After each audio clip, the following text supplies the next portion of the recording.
El aire en el estudio de don Eduardo era denso, pesado con el aroma a cuero viejo, tabaco que ya no se fumaba, y la tristeza formal que envuelve a los rituales de la muerte. Nos habíamos reunido todos, la rama principal de la familia, para la lectura del testamento de mi padre. Mis tíos, mis primos, todos elegantemente vestidos con ese luto que es más una armadura social que una expresión de dolor genuino. Yo estaba sentada en un sillón lateral, lo más discreta posible, como siempre había sido mi lugar en esta familia, en la periferia, observando. A mi lado, Peter, mi hermano, brillaba. Él no vestía luto, sino un traje gris perla impecable, y su arrogancia usual parecía haberse intensificado con la dignidad de ser, a ojos de todos, el sucesor natural de la fortuna. Su postura era la de un rey, esperando su corona. Durante toda mi vida, Peter había sido la estrella, el hijo brillante, el negociador astuto, el que mi padre presentaba con orgullo ante sus socios. Yo, Elena, era simplemente la hija, la que había estudiado humanidades en lugar de finanzas, la que, según la narrativa familiar cuidadosamente construida por Peter,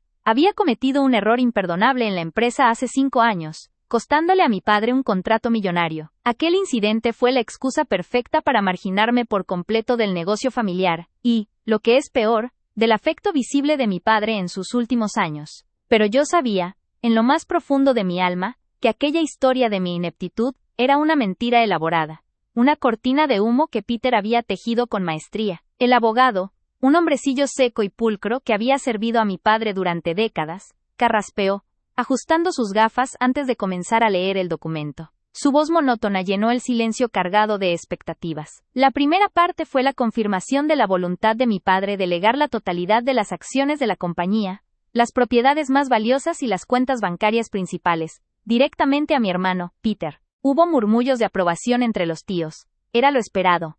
Peter sonrió, una sonrisa estrecha y victoriosa, sin mirarme. Cuando el abogado llegó al punto que me concernía, la atmósfera se contrajo.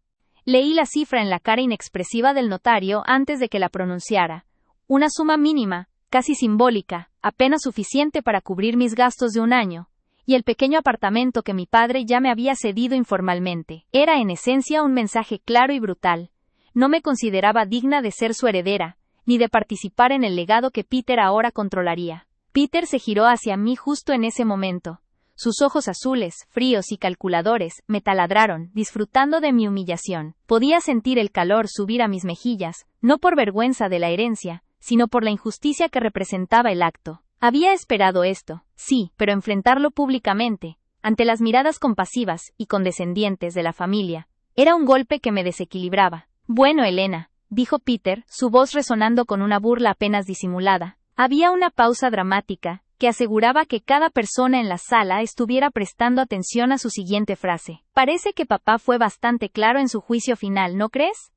Mis primos y tías intentaron disimular sus reacciones, pero el mensaje era ineludible. Peter no iba a dejar pasar la oportunidad de dar la estocada final, de pisotear lo poco de dignidad que me quedaba en esa reunión. 5 años desde aquel pequeño desastre que nos hiciste pasar, continuó, elevando el tono.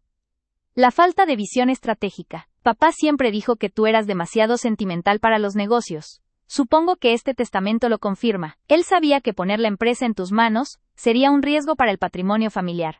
Es lo que sucede cuando uno confunde la sensibilidad con la capacidad. La sala quedó en silencio, un silencio incómodo, de esos que duelen en los oídos. Sentí el peso de cada mirada sobre mí, la confirmación tácita de que yo era la hija fallida, la que no merecía más. Peter se recostó en su silla, cruzando los brazos, satisfecho. Me había humillado de la peor manera posible, utilizando la autoridad moral de nuestro padre recién fallecido para justificar su desprecio y mi exclusión.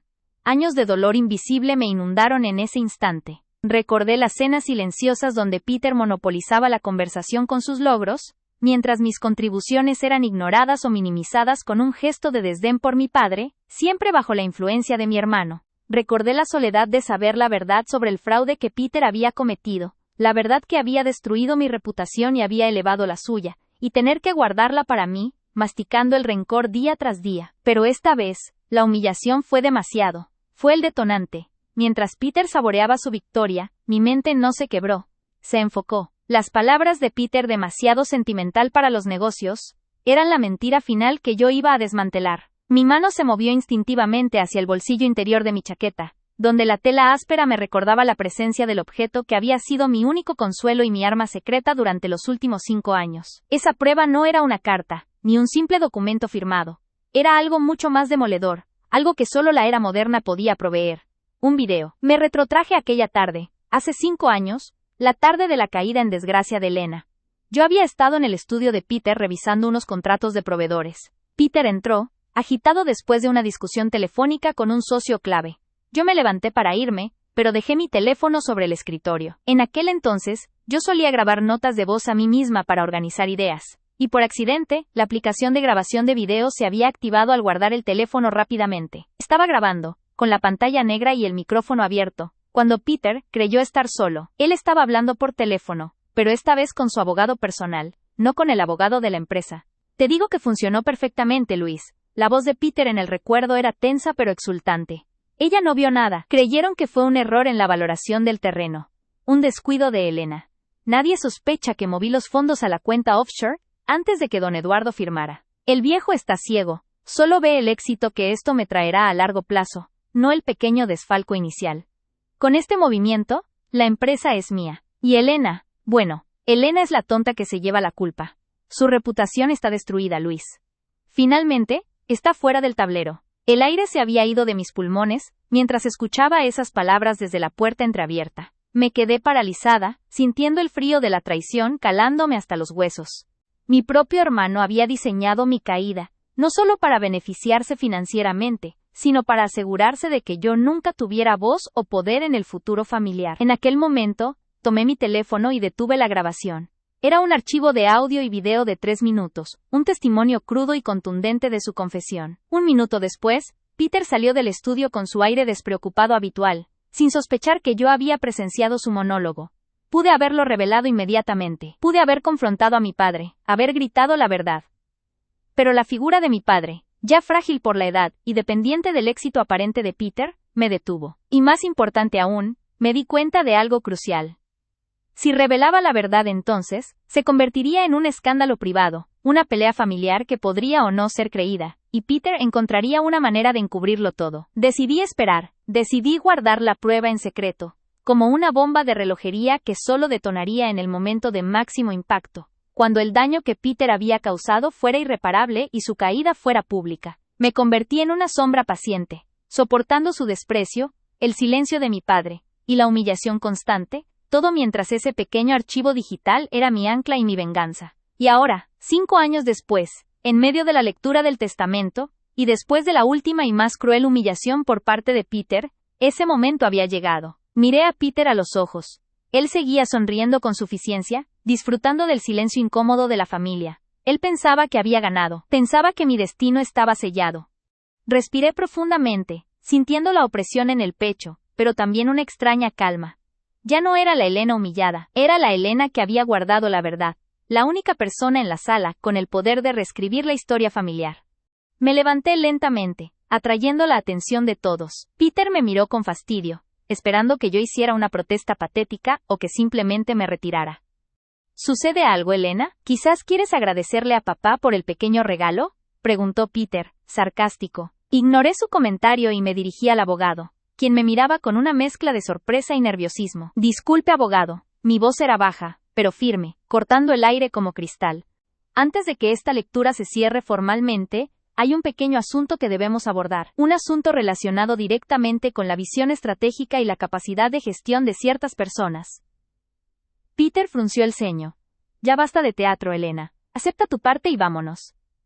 No es teatro, Peter. Es una corrección de hechos, repliqué. Y la calma en mi voz pareció descolocarlo. Me acerqué a la mesa, donde el abogado había colocado un proyector para mostrar las copias digitales del testamento a la familia. Sin pedir permiso, en chat UFE, con acento agudo mi teléfono a un adaptador USB que llevaba conmigo y conecté el proyector. La pantalla gigante, que minutos antes mostraba la fría letra del testamento, se iluminó con el fondo de mi teléfono. Peter se puso de pie, su rostro pasando del enojo a la alarma. ¿Qué estás haciendo, Elena? Esto es ridículo.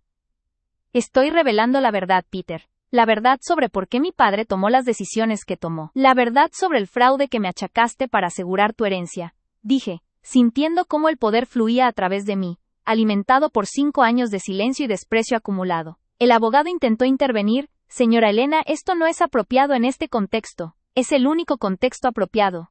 Lo interrumpí, sin quitar la mirada de Peter, cuya cara ahora reflejaba el pánico. Navegué rápidamente por mis archivos, encontrando el video marcado discretamente. Le di a reproducir. La sala, llena de tíos y primos, ahora observaba la pantalla en un silencio absoluto, anticipando el escándalo. La imagen que apareció era oscura, apenas el reflejo de la lámpara de escritorio en una superficie pulida, pero el audio era nítido, de una claridad aterradora. Y entonces, la voz de Peter resonó en el estudio de don Eduardo, amplificada por los altavoces. Una voz más joven, pero inconfundiblemente la suya, tensa y triunfante. Te digo que funcionó perfectamente, Luis. Ella no vio nada. Creyeron que fue un error en la valoración del terreno, un descuido de Elena. La confesión se desarrollaba, palabra por palabra. El detalle del movimiento de fondos, la manipulación de las cuentas, y la frase más demoledora de todas, aquella que había destrozado mi vida, y Elena. Bueno, Elena es la tonta que se lleva la culpa. Su reputación está destruida, Luis. Finalmente, está fuera del tablero. Mientras el video se proyectaba, cada frase de Peter era un martillo que golpeaba la imagen que él había construido de sí mismo. Los rostros de mis tíos se transformaron. La incredulidad se convirtió en horror, y el horror en una indignación silenciosa. Peter se lanzó hacia mí, intentando apagar el proyector. «¡Apágalo! Esto es una manipulación. Es una mentira», gritó. Pero yo fui más rápida, moviéndome fuera de su alcance, y el video continuó. La confesión terminó. La voz de Peter se cortó, dejando un vacío ensordecedor en la habitación. La sala quedó en silencio absoluto. No hubo murmullos, no hubo gritos iniciales, solo un silencio pesado, casi físico, donde el único sonido era la respiración agitada de Peter. Él estaba expuesto, completamente. Su éxito, su arrogancia, la herencia que había reclamado con tanta suficiencia, todo se basaba en la traición y en la difamación de su propia hermana. Me giré hacia la familia, observando a mis tíos y primos, cuyas miradas ahora se dirigían a Peter, con una mezcla de desprecio y asombro. Peter, el gran triunfador, el favorito de mi padre, se hundía ante mis ojos. Su rostro estaba pálido, cubierto de sudor, sus ojos salvajes. Intentó balbucear una defensa, una excusa, pero las palabras se le quedaron atascadas en la garganta. Y en ese instante, en ese silencio sepulcral, su mundo y el mío cambiaron para siempre. Yo, Elena, la hija invisible y humillada, había revelado la verdad, y esa verdad era mi liberación. Yo había recuperado mi valor y mi voz. Ese día todo cambió. Fin del bloque 1. Él estaba expuesto, completamente. Su éxito, su arrogancia, la herencia que había reclamado con tanta suficiencia, todo se basaba en la traición y en la difamación de su propia hermana. Me giré hacia la familia, observando a mis tíos y primos, cuyas miradas ahora se dirigían a Peter con una mezcla de desprecio y asombro. El aire se sentía espeso, no ya con el aroma a tabaco rancio y tristeza, sino con el hedor acre del miedo y la verdad recién liberada. Peter, el gran triunfador, el favorito de mi padre, se hundía ante mis ojos. Su rostro estaba pálido, cubierto de un sudor frío que le humedecía la camisa gris perla. Sus ojos, antes fríos y calculadores, ahora eran salvajes, buscando desesperadamente un punto de apoyo en la pared, en el techo, en cualquier lugar que no fuera mi rostro.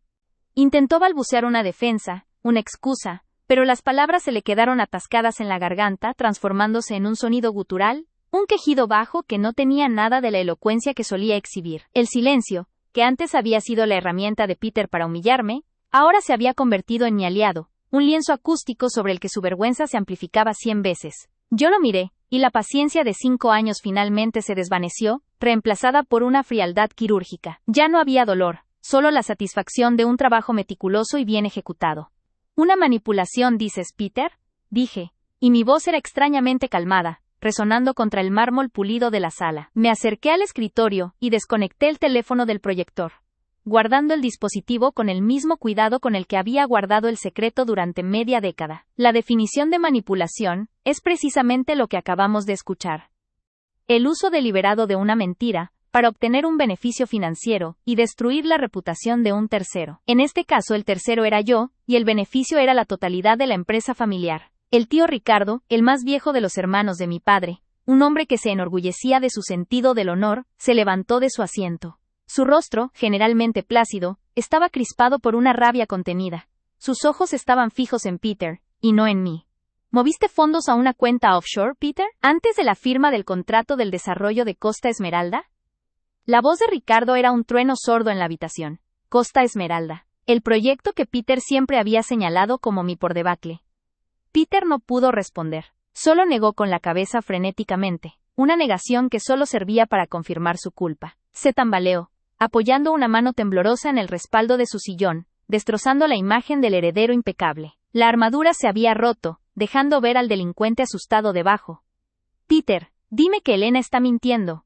Dime que esto es un montaje, exigió la tía Lucía, cuya lealtad siempre había estado ligada al poder económico. La decepción en su voz era palpable. No era moral, sino financiera. Su inversión emocional en Peter acababa de ser devaluada a cero. Me dirigí al abogado, quien permanecía sentado, inmóvil. Sus manos estaban entrelazadas sobre el escritorio, y por primera vez, parecía genuinamente perturbado, su pulcritud cediendo a la crisis. Abogado, dije, dándole un peso de autoridad a mi tono que jamás había usado en esa casa. Este audio contiene la confesión explícita de fraude corporativo y desfalco, un acto que resultó en la pérdida de millones para la compañía, y que además, fue encubierto mediante la difamación intencional de mi persona. Como usted bien sabe, la pérdida de ese contrato de Costa Esmeralda fue la justificación que mi padre utilizó para reescribir su testamento hace 3 años, cediendo todo a Peter. El abogado se aclaró la garganta, sintiendo el peso de su responsabilidad profesional. Él era el guardián de la legalidad de la familia, y acababa de presenciar un crimen grave y una manipulación testamentaria en el mismo acto. Señora Elena, comenzó, su voz seca como papel de lija. Si esta prueba es genuina, lo cual, dada la claridad de la grabación, parece serlo, entonces la base sobre la cual se estructuró la voluntad de su padre, podría ser impugnada por influencia indebida y fraude contra el patrimonio. Peter, al escuchar la palabra impugnada, pareció recuperar una pizca de su antigua ferocidad. ¡Cállate, viejo estúpido! Esto no es legal. Es una grabación ilegal. Lo hiciste sin mi consentimiento, rugió Peter señalándome. Su voz era aguda, llena de desesperación. Una grabación de audio realizada por un particular en una propiedad privada no es ilegal en este contexto, Peter.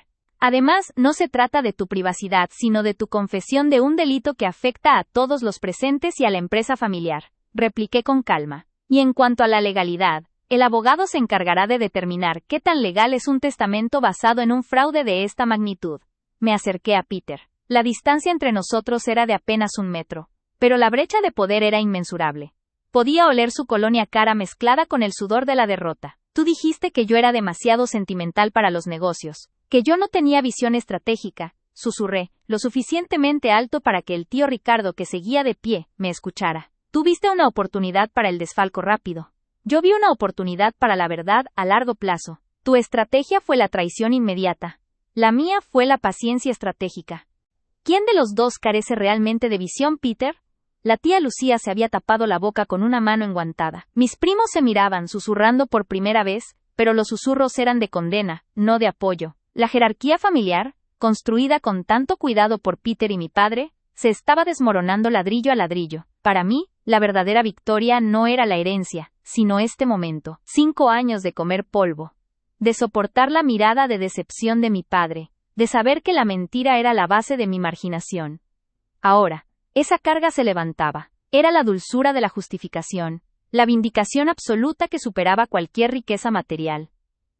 El abogado, continué, volviéndome hacia el notario, me gustaría que esta grabación se transcriba y se adjunte al acta de esta reunión. También solicito que se inicie de inmediato una auditoría forense completa de todas las cuentas mencionadas en la grabación, especialmente las transacciones relacionadas con el proyecto Costa Esmeralda durante el periodo que Peter acaba de confesar. El abogado asintió lentamente, recogiendo los documentos con manos más firmes ahora que la ruta legal estaba clara. El miedo había sido reemplazado por el profesionalismo. Procederemos de inmediato, señora Elena. Esto, por supuesto, suspende la ejecución de cualquier cláusula relacionada con la transferencia de control de la compañía a Peter. Peter gritó. Un grito de pura impotencia y rabia. ¡No puedes hacerme esto! Yo soy el heredero. Papá quería que yo me encargara de todo. Peter intentó apelar a la lealtad emocional, un recurso patético que ya no tenía peso. Nuestro padre tomó una decisión basada en la información que tú le proporcionaste, Peter. Información fraudulenta, corregí. Si él supiera la verdad, si supiera que la falta de visión estratégica que costó a la empresa millones fue en realidad tu robo deliberado, ¿Crees honestamente que habría escrito este testamento? Hice una pausa, dejando que la pregunta flotara en el aire, sin necesidad de respuesta. El tío Ricardo se acercó a Peter. Su figura imponente se cernía sobre el sillón. Nos has deshonrado, Peter. Has deshonrado la memoria de tu padre. No es el dinero, es la mentira. Y culpar a tu propia hermana. Ricardo se detuvo, incapaz de encontrar palabras lo suficientemente fuertes para su desprecio.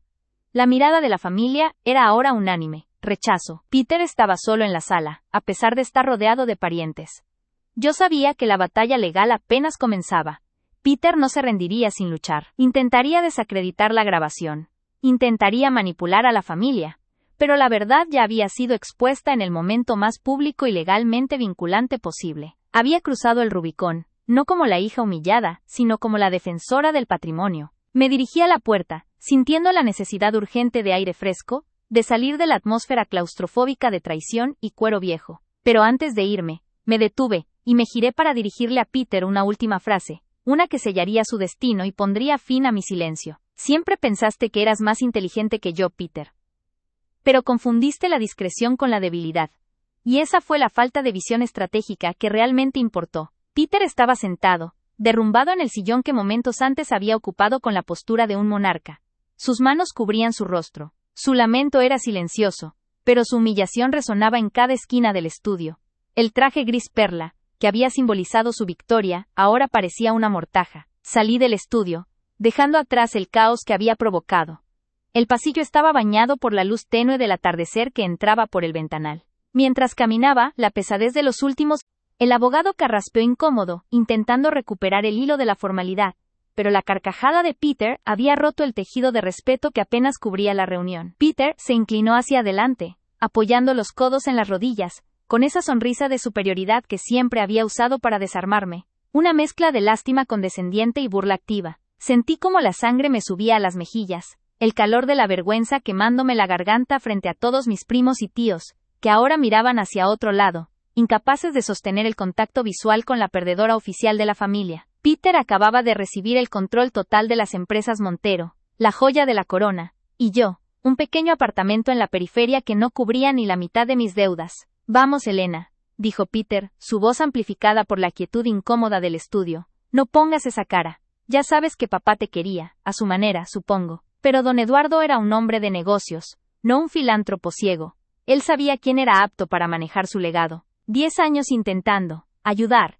en la empresa. 10 años de errores costosos. ¿Qué esperabas? ¿Que te diera la dirección general como premio de consolación? Es mejor así, créeme. Ese apartamento te da un techo y una preocupación menos. Deja el trabajo duro a quienes nacimos para esto. Me humilló sin piedad, usando la lectura del testamento, el momento más solemne que compartíamos como familia tras la muerte de mi padre, como su púlpito personal, para reafirmar mi inutilidad ante todos. Sus palabras no eran solo una ofensa, eran la validación pública de una mentira que él había construido durante años, sobre mi supuesto fracaso profesional. El dolor que sentí no era por la insignificancia de la herencia, el dolor era por el peso de 10 años, cargando una injusticia que nadie conocía, el desprecio silencioso de mi padre que nunca se atrevió a confrontarme directamente, y ahora, la burla abierta de mi hermano ante la audiencia más crítica posible. Vi en los ojos de mis primos esa vieja condescendencia, la pobre Elena, siempre intentando, siempre fallando. Respiré profundamente. El aire viciado del estudio de mi padre se sintió por primera vez, frío y clarificador. Había llegado el momento que había ensayado mentalmente durante tanto tiempo, la culminación de mi espera. Levanté la mano, una señal pequeña, casi imperceptible pero firme. Peter, inmerso en su victoria, ni se dio cuenta, pero el abogado, un hombre metódico y nervioso, se detuvo, esperando. Peter, dije, y la sorpresa en mi propia voz, que resonó más fuerte de lo esperado, me dio la fuerza que necesitaba.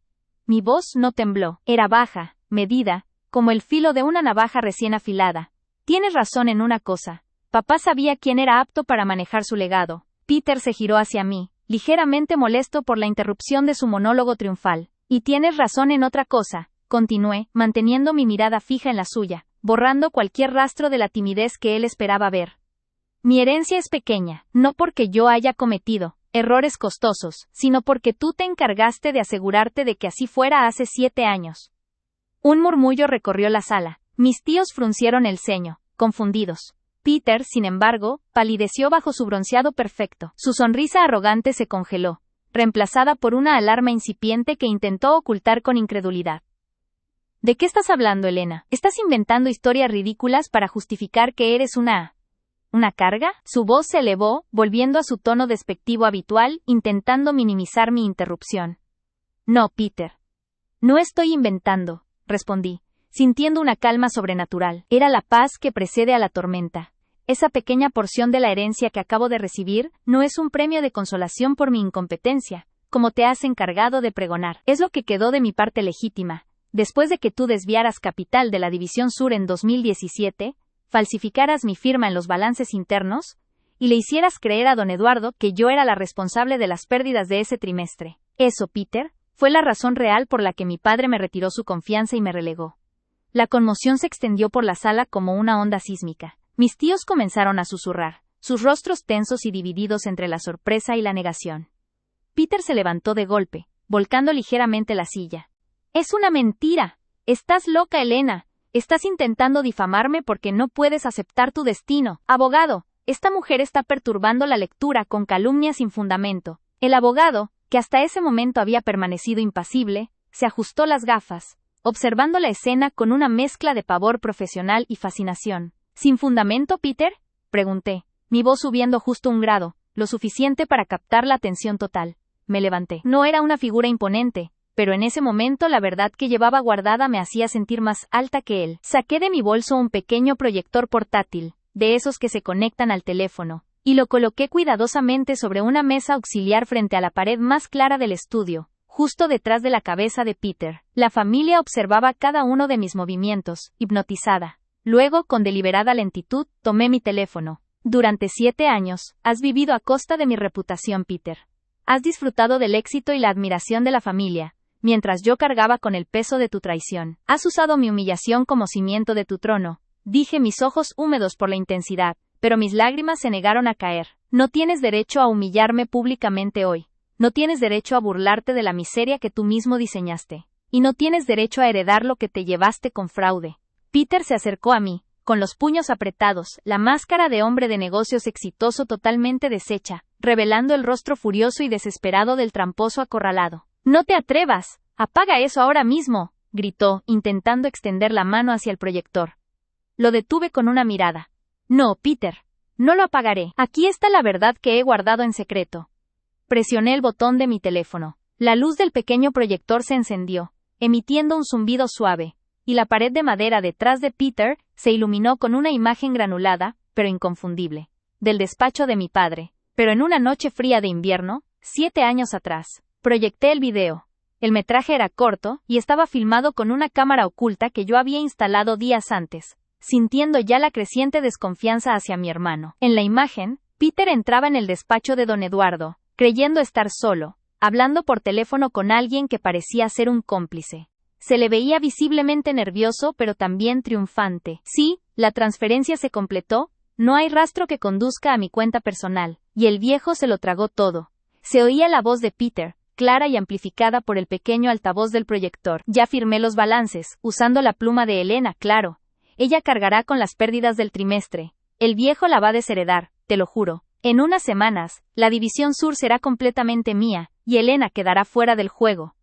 El silencio que siguió a esas palabras fue sepulcral. No solo se había detenido la respiración de Peter, sino la de toda la familia. Mis tíos y primos estaban inmovilizados, sus rostros proyectados en la luz temblorosa de la pantalla, reflejando una mezcla de horror y absoluta incredulidad. El abogado, con la boca ligeramente abierta, se había reclinado hacia atrás en su silla, como si un golpe físico lo hubiera alcanzado. El video continuó por unos segundos más, mostrando a Peter bebiendo un trago de whisky de la barra de mi padre, sonriendo a la cámara oculta sin saber que estaba allí, sellando su confesión con un gesto de total impunidad. Luego, la imagen se desvaneció, dejando solo el brillo blanco del proyector.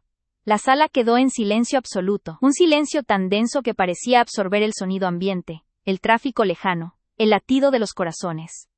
Mi tía Marta se llevó una mano temblorosa a la boca. Peter, expuesto en el centro de la escena, estaba visiblemente temblando, su rostro una paleta de grises. «Peter», dijo el abogado, rompiendo el silencio con una tos seca, su voz apenas un hilo. «Ese video, Es una confesión de fraude y falsificación de documentos. Peter intentó recuperar el control, el pánico, llevándolo a una negación patética. Es un montaje. Elena, eres una experta en tecnología. Manipulaste ese audio. No es real. ¿Un montaje? Pregunté, sacando de mi bolso un pequeño sobresellado. Esta es una copia de seguridad que envié a mi abogado de confianza hace 6 años, junto con los balances falsificados originales, que recuperé subrepticiamente. Y esta. Saqué una memoria USB idéntica a la que acababa de usar. Tiene la marca de tiempo original y los metadatos. El abogado puede verificar su autenticidad ahora mismo. No es un montaje, Peter. Es la verdad.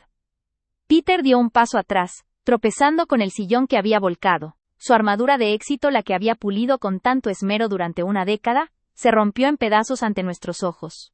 Ya no era el heredero brillante, el hombre de negocios impecable. Era el ladrón, el manipulador que había traicionado a su propia hermana y engañado a su padre. Don Eduardo murió creyendo que su propia hija era una incompetente y una despilfarradora, todo para que tú pudieras heredar sin competencia. Declaré, sintiendo cómo el nudo de años de opresión se disolvía en mi pecho. Guardé el video en secreto, no por cobardía, sino porque necesitaba el momento perfecto, el momento en que tu ego estuviera en su punto más alto, tu triunfo más dulce, para que tu caída fuera total y definitiva, frente a toda la familia, tal como tú me humillaste hoy. Mis primos se miraron unos a otros, la verdad golpeándolos con la fuerza de un tren.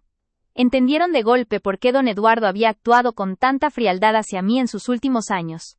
Entendieron la razón de mi exilio silencioso. La injusticia se había hecho visible. Peter se llevó las manos a la cabeza. Su cuerpo temblaba incontrolablemente. Estaba totalmente expuesto. El abogado se puso de pie, su profesionalismo superando el shock inicial. Dada la evidencia presentada, y la naturaleza de las declaraciones grabadas, la lectura del testamento debe suspenderse inmediatamente. Estos hechos podrían constituir un delito civil y penal de fraude, lo que invalidaría la voluntad del testador en la parte relativa a la distribución de las empresas, ya que se basó en información falsa y manipulada. Se dirigió a Peter con severidad. Señor Peter, le aconsejo que llame a su abogado de inmediato. Las implicaciones de esto son inmensas. El rostro de Peter era una máscara de derrota. Intentó hablar, pero solo salió un jadeo ahogado. Cayó pesadamente sobre el sillón, hundido, destruido. Su mundo se había desmoronado en menos de 5 minutos por una prueba que él nunca imaginó que existía. Me acerqué a la mesa, desconecté el proyector y lo guardé de nuevo en mi bolso. Mis ojos recorrieron a la familia, ahora viéndome con un respeto que nunca antes me habían concedido. No había necesidad de gritar ni de celebrar. La justicia ya estaba servida. El apartamento de la periferia está muy bien, abogado. Dije con una ligera sonrisa, dirigiéndome al letrado que anotaba frenéticamente. Pero la verdad no tiene precio. Me di la vuelta y caminé hacia la puerta del estudio dejando atrás a mi hermano Peter, envuelto en el oprobio de su propia avaricia. Dejé la sala en ese silencio absoluto, cargado de conmoción y arrepentimiento. Ese día todo cambió. Ya no era la hija olvidada ni la profesional fracasada. Era la dueña de la verdad. Y finalmente, la dueña de mi propia voz. La liberación que sentí al cruzar el umbral, y dejar atrás el olor a traición y luto formal, fue la mayor herencia que mi padre, involuntariamente, me había dejado. La batalla había terminado, y yo había ganado. Me acerqué a la mesa, desconecté el proyector y lo guardé de nuevo en mi bolso. Mis movimientos eran lentos y deliberados, casi rituales, como si estuviera guardando las herramientas de un cirujano después de una operación exitosa y dolorosa. El peso del proyector en mi mano se sintió insignificante comparado con el peso que acababa de liberar de mi alma. Mis ojos recorrieron a la familia, ahora viéndome con un respeto que nunca antes me habían concedido, teñido de incomodidad y vergüenza. Ya no eran los jueces, sino el jurado.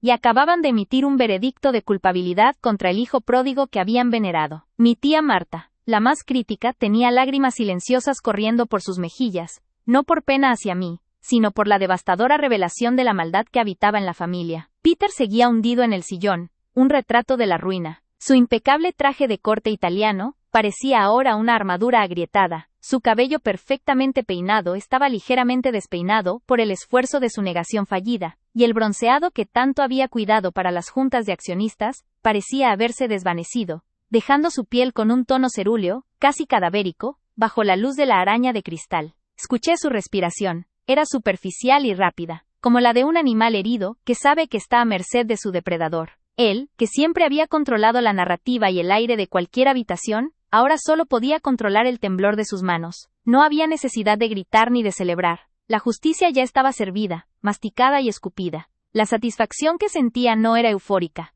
Era la calma profunda y agotadora que llega después de una guerra larga. El apartamento de la periferia está muy bien, abogado, dije con una ligera sonrisa, dirigiéndome al letrado que anotaba frenéticamente en su libreta de cuero, intentando catalogar el caos legal que se había desatado. Supongo que lo aceptaré formalmente. Me da un techo, y como bien dijo Peter, una preocupación menos. Hice una pausa, y mi sonrisa se amplió, pero solo con la boca. Mis ojos se mantuvieron fríos, fijos en la libreta del hombre. Pero la verdad no tiene precio. El abogado, cuyo nombre era Ricardo, cerró su libreta con un golpe sordo que resonó en el silencio. Me miró, y en sus ojos vi una mezcla de respeto profesional y alivio de haber sido testigo de un drama que trascendía la simple lectura de un testamento. Él había temido la humillación, y ahora era parte de la vindicación. Señorita Elena, comenzó Ricardo, su voz ahora firme, la autoridad volviendo a su postura, me encargaré de notificar a las autoridades competentes y de iniciar el proceso de impugnación basado en el fraude. Esto requerirá una auditoría forense inmediata de las empresas Montero, específicamente de las transacciones de 2017 y 2018. Peter levantó la cabeza. Su voz era un susurro ronco, despojado de su poder habitual. Elena, por favor. No hagas esto. Podemos hablar. Es la familia. Papá. Papá no querría esto. Me giré lentamente hacia él, asegurándome de que mi mirada penetrara a través de la capa de desesperación patética que intentaba usar como escudo. No uses a papá, Peter, dije, mi voz aún baja, pero cada sílaba era un martillo. Papá no quiso enfrentarte cuando te descubrió. No quiso destrozar la imagen del hijo perfecto que había construido. Prefirió castigar a la hija que le había dado 10 años de lealtad, para proteger su apellido y su falsa paz. Él eligió la mentira. Yo no. Yo elijo la verdad. Me di cuenta, en ese instante, de que la verdadera herida no había sido el dinero, sino el silencio cómplice de mi padre, su incapacidad de luchar por mí, o de admitir el defecto moral de su primogénito. Mi padre había muerto creyendo que había salvado el negocio al ponerlo en manos de Peter, sin saber que solo había validado su propia cobardía. Y ahora, yo estaba allí, haciendo el trabajo sucio que él nunca se atrevió a hacer. ¿Hablar?, pregunté, inclinando ligeramente la cabeza. ¿Qué quieres hablar? De cómo me negaste la posibilidad de llorar a mi padre en paz, obligándome a escuchar tu monólogo sobre mi fracaso justo después de su entierro. De cómo me hiciste cargar la culpa de pérdidas que generaste para financiar tu estilo de vida y luego me presentaste como la oveja negra. Tuviste 7 años para arrepentirte, Peter. 7 años para confesar la verdad a don Eduardo y pedir perdón. Elegiste la burla. Ahora, acepta las consecuencias de tu elección. El resto de la familia permaneció en absoluto mutismo, absorbidos por la confrontación. Los rostros de mis tíos, que antes eran firmes pilares de la autoridad familiar, ahora mostraban grietas de duda y culpa. Habían sido tan ciegos, tan dispuestos a creer la narrativa fácil del hijo exitoso y la hija incompetente. Tomé una pausa larga, permitiendo que el peso de mis palabras se asentara en el aire viciado del estudio. El olor a cuero antiguo, tabaco rancio, y esa fragancia masculina pesada, que mi padre siempre había usado un perfume de poder, se sentía ahora sofocante, contaminado por el hedor de la traición expuesta. Me di la vuelta y caminé hacia la puerta del estudio. No me apresuré. Cada paso fue una liberación, una marcha de la victoria sin banda sonora, donde el único sonido audible era el crujido de la alfombra persa bajo mis zapatos de tacón, y el jadeo ahogado que Peter no podía contener. Al llegar al umbral de la pesada puerta de caoba, me detuve. No giré la cabeza, pero lancé mi voz hacia el centro de la sala, donde la figura colapsada de mi hermano representaba el fin de una era. Ricardo, dije al abogado, asegúrese de que Peter no abandone la ciudad. Necesitará estar disponible para responder a las preguntas, tanto civiles como, me temo, penales. Luego, sin esperar respuesta, abrí la puerta. El contraste fue físico e inmediato. Dejé atrás el estudio, un mausoleo de poder y mentiras, sumergido en una penumbra dorada y tensa. Al cruzar el umbral, entré en el amplio pasillo principal de la mansión Montero, bañado en una luz natural y clara que entraba por los grandes ventanales. El aire era ligeramente más fresco. Había una ligereza que el estudio no poseía. Mi cuerpo, que había estado tenso durante años esperando este momento, comenzó a relajarse. Sentí la energía de la adrenalina disiparse, dejando un agotamiento dulce. Había vivido mi vida en modo de espera, recolectando pruebas, planeando la caída, sabiendo que mi única carta de triunfo era la paciencia y la precisión. Había tenido que soportar no solo la indiferencia de mi padre, sino la burla constante de mi hermano, la condescendencia de mis primos, y la sensación constante de ser un lastre familiar. Cada reunión, cada cena de Navidad, había sido un ejercicio de autocontrol, un recordatorio de la mentira que me envolvía. Y ahora, se había acabado. Caminé por el pasillo central. Las paredes, decoradas con retratos al óleo de varias generaciones de monteros, hombres serios, mujeres elegantes, parecían observarme con una nueva comprensión. Yo ya no era una sombra en el fondo de esos lienzos. Yo había reescrito la historia. Al llegar a la gran escalera de mármol, vi a la señora Dolores, la jefa de servicio, que había trabajado para la familia durante 40 años. Ella se detuvo, sosteniendo un paño de limpieza, y me miró. No era la mirada de compasión que solía darme, sino una de profunda admiración y reconocimiento silencioso. En su rostro curtido por los años, vi la validación de la gente que realmente conocía los secretos de la casa. Le di un asentimiento leve, una conexión fugaz que valía más que cualquier disculpa pública. Salí por la puerta principal. El sol de la tarde golpeó mi rostro, cálido y revitalizante. El aroma a césped recién cortado y azaleas floreciendo era un contraste brutal con el aire estancado y pesado del estudio. Afuera, la vida continuaba. Los autos pasaban por la calle. La seguridad de la propiedad estaba intacta. Pero para mí, el mundo había cambiado por completo. Me detuve en el porche, respirando profundamente el aire de la libertad. Mi victoria no me había dado las empresas Montero, aún no, pero me había devuelto algo infinitamente más valioso: mi honor y mi narrativa. Peter había querido que yo fuera la perdedora oficial de la familia, y durante 7 años, jugué ese papel con maestría. Pero la perdedora, mientras cargaba con el oprobio, estaba reuniendo la evidencia irrefutable para destruir al supuesto ganador. La liberación que sentí al cruzar el umbral y dejar atrás el olor a traición, al luto formal y a la avaricia de mi hermano fue la mayor herencia que mi padre involuntariamente me había dejado. No el apartamento, sino la justificación y la herramienta para la venganza. La batalla había terminado, y yo había ganado. El camino legal por delante sería largo y complicado, lleno de abogados costosos, contadores forenses y el inevitable drama público. Pero ahora, yo tenía el timón, yo controlaba la verdad. Y lo más importante, Peter ya no tenía el poder de silenciarme o de reescribir mi historia. Saqué las llaves de mi auto, sintiendo el metal frío en mi palma. Un escalofrío recorrió mi espalda, pero no de miedo, sino de anticipación. El capítulo de la victimización estaba cerrado. El capítulo de la reconstrucción y la venganza estaba a punto de comenzar. Y esta vez, no jugaría a la sombra de nadie. Fui al auto, abrí la puerta, y mientras me sentaba en el asiento del conductor, miré una última vez hacia la mansión, el nido de víboras que había sido mi hogar. Sentí una paz fría. Ya no era la hija olvidada ni la profesional fracasada. Era la dueña de la verdad, y finalmente, la dueña de mi propia voz. Encendí el motor. El rugido suave del motor de mi coche, un sonido mundano, se sintió como la fanfarria de mi nueva vida. Dejé la propiedad Montero, dejando atrás a mi hermano Peter, envuelto en el oprobio de su propia avaricia, y a una familia que ahora tendría que enfrentarse a la fea verdad de quiénes eran realmente. La sombra de don Eduardo había desaparecido, y en su lugar, había amanecido la era de Elena.